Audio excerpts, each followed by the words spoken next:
Alors salut à tous et à toutes pour cette nouvelle vidéo qui cette fois-ci n'aura vraiment pas attendu. Je vais commencer par une question.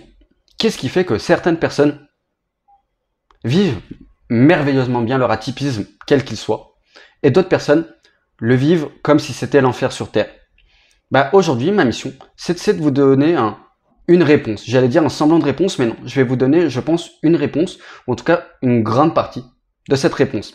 Parce que, oui, on pourrait prendre par exemple l'exemple d'une personne qui va définir son hypersensibilité comme l'enfer, comme c'est trop dur, comme c'est difficile, comme ça fait souffrir, alors qu'une autre personne va la vivre plutôt avec un langage interne du type c'est merveilleux, ça me permet de vibrer, ça me permet de vivre beaucoup de choses, ça me permet d'être beaucoup plus en joie, c'est un don, c'est toutes ces choses-là.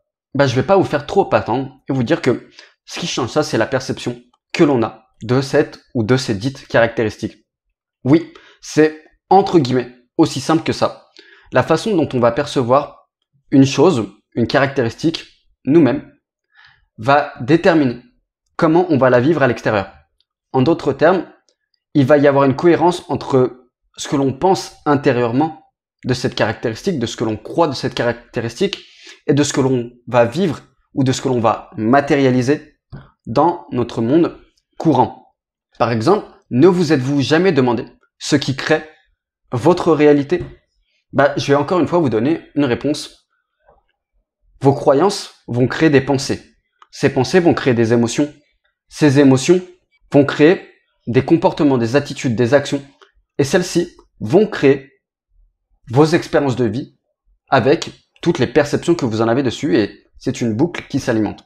Si à la base vous avez une croyance ou des pensées négatives sur ce que vous êtes ou certaines particularités de ce que vous êtes, ça va forcément se traduire de la même manière dans le monde extérieur, en tout cas le monde matériel, tangible, celui que je touche actuellement et que vous pouvez toucher. Donc, première question, c'est comment percevez-vous votre hypersensibilité et comment percevez-vous votre haut potentiel? Et généralement, vous aurez une réponse de comment vous le vivez dans le monde extérieur. À l'inverse, si vous vous mettez à avoir une meilleure perception de celui-ci, de cet atypisme, vous allez voir que votre façon de le vivre avec les expériences en retour vont s'accorder, vont comme devenir cohérentes avec votre monde intérieur. C'est pour ça que je ferai plusieurs vidéos, mais de définir l'importance de l'introspection et de son langage interne. Au-delà de tout ça, encore une fois, une question. Comment pensez-vous que cela agit en termes d'attractivité pour vous, de respect, d'amour, etc., etc. Si certaines caractéristiques, l'hypersensibilité par exemple, vous paraît être un fardeau, vous paraît être une souffrance ou vous paraît être quelque chose dont vous aimeriez vous débarrasser, en fait, quel message vous vous envoyez à vous-même? Je vais vous donner un semblant de réponse. Vous vous envoyez le message suivant. Je ne m'aime pas comme je suis ou je ne m'aime pas. Et c'est très difficile de penser mériter certaines choses et d'atteindre certaines choses. On pourrait parler juste du bonheur et de la paix.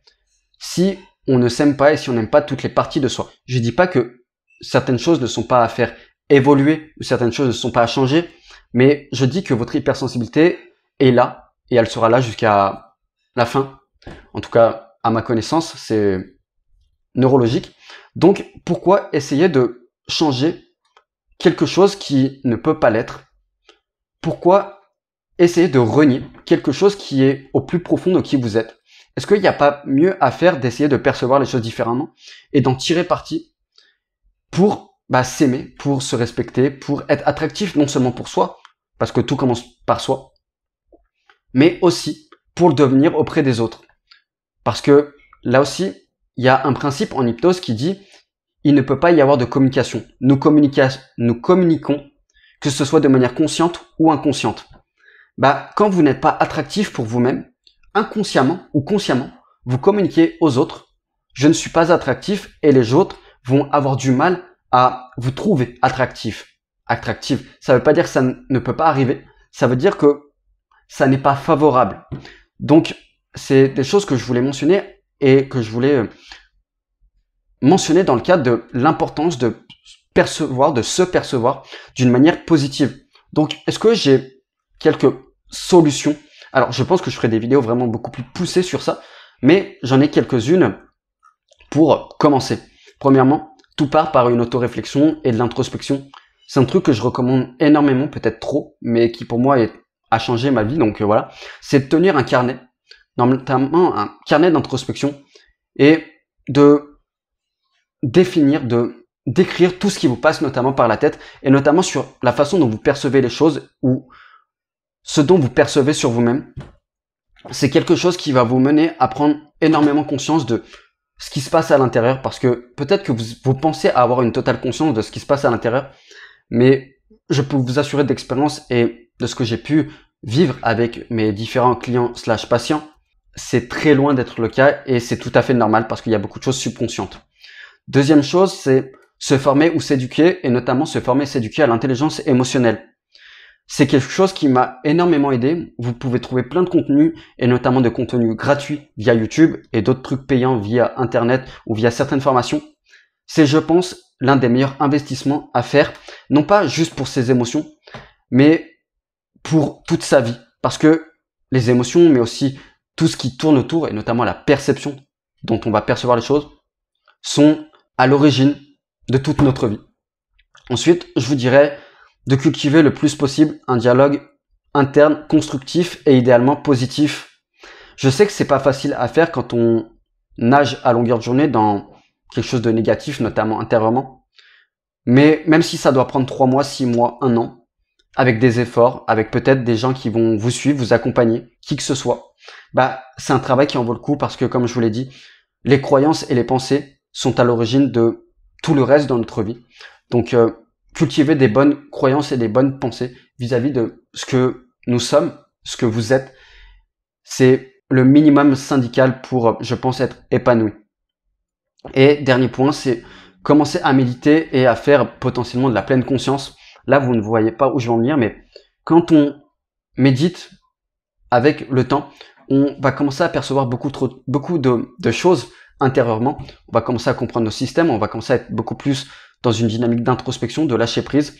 Et tout ça va permettre de percevoir les choses, de percevoir comment on perçoit déjà, ce qui n'est pas tout le temps facile, mais ensuite pouvoir y changer. À noter, je suis aussi hypnothérapeute si mes services vous intéressent, notamment si vous avez du mal à percevoir votre hypersensibilité, à l'accepter ou à vivre certaines caractéristiques liées à celle-ci. C'est des choses qui peuvent se travailler en hypnose comme beaucoup d'autres choses.